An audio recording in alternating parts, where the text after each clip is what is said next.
But it's not clear if Biden's approach towards the situation in Syria will be shared by his successor, Donald Trump, who takes over in January. Our correspondent Jagriti Dave has more.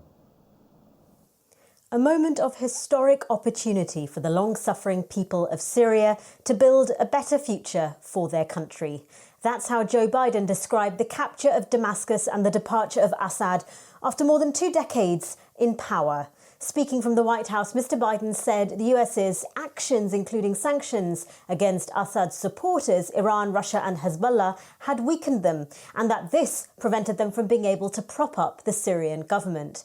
The president planned to speak with regional leaders and promised to support neighbouring countries in the event of any threats from Syria as it transitions. Mr. Biden's optimism also came with a warning that this was a moment of risk and uncertainty, with ISIS preparing to take advantage of the power vacuum in Syria.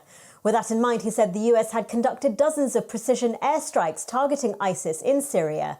The incoming Trump administration is also watching events in the Middle East closely, with the president-elect posting on Truth Social a day before the government's collapse. Syria is a mess, but is not our friend. The United States should have nothing to do with it. This is not our fight. Let it play out. Do not get involved.